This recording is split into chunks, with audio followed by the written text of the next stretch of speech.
Ross the Boss, thanks to PointsBet and Ross. The qualifying finals start on Friday night. It's Port Adelaide at home to Geelong, and I want to talk about what happened last time they met in round 13, and it was dominated by the tall forwards, the three-headed monsters from Geelong, and it was Cameron, it was Hawkins, and it was also Gary Rowan. They kicked 12 goals between them, Ross, and it was a real issue for Port Adelaide. Yeah, it was an incredible performance, and we spoke about the differences. Each forward brings something. Hawkins with his smart size, Rowan lead, and Cameron's full mobility, but the chemistry between Cameron and Hawkins is incredible. They work together really quickly. So they haven't been together for a while, but they will be in this game. And we think Port are undermanned in the area. Jonas, McKenzie, his ability to handle. We look up the matchups. You go McKenzie to Hawkins. And then from there, is it Jonas to Rowan or Cameron? He's an elite runner. But the point I really want to make out of all this is we've highlighted Lear's elite roll-off in intercept mark. So the problem is, if you put him to one of them, he's going to have his hands full. Unless he makes perfect decisions,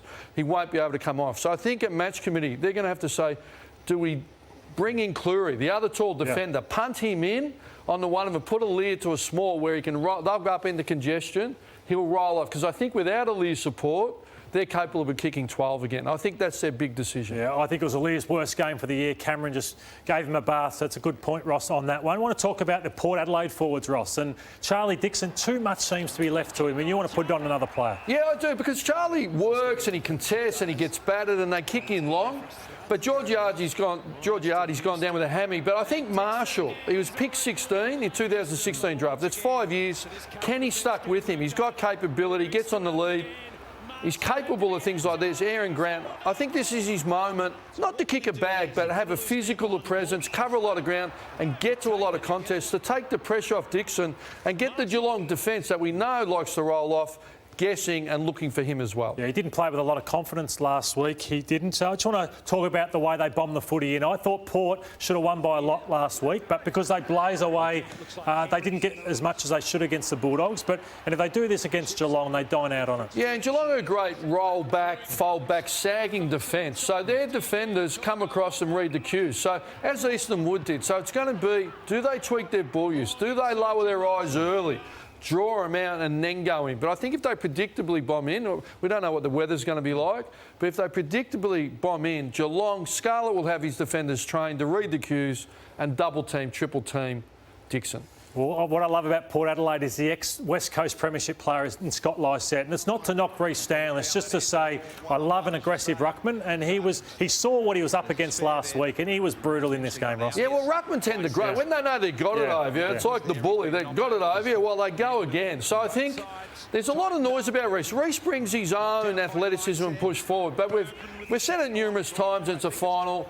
But it's a key to Lysette, and the contests around the midfield, he needs to match his aggression and get on your bike, take him forward, kick a goal on him early, get him looking for you, get him off his game.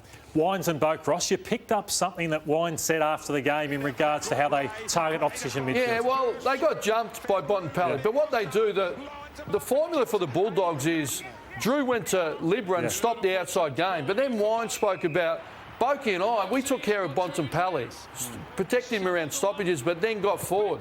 They had a number of shots on goal. I think Boak had 5 shots on goal and Wines kicked a couple. So who do they tag this week out of the Cats? Do they tag Dangerfield, or do Boak and Wines take care of his body work around stoppages? And then he's not the best defensively. Push forward and kick some goals on him. I think that's another match committee decision. Here is Drew last week, and he just tormented Libba. Libba's been beaten probably 3 times, so if it's not Dangerfield, was Guthrie or Selwood are probably the 2 players? I think Guthrie's a very good player.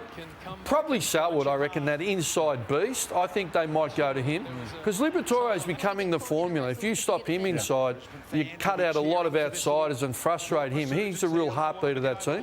I think they can lift, and Bontempelli can lift, but it's a key, and it'll be interesting to see what Kenny does. Ross, we're both big fans of Geelong, but it is being played in Adelaide. Who do you like? Yeah, I'll stick with Geelong. I think their firepower, I think Duncan's going to come back in. Dangerfield's in best form.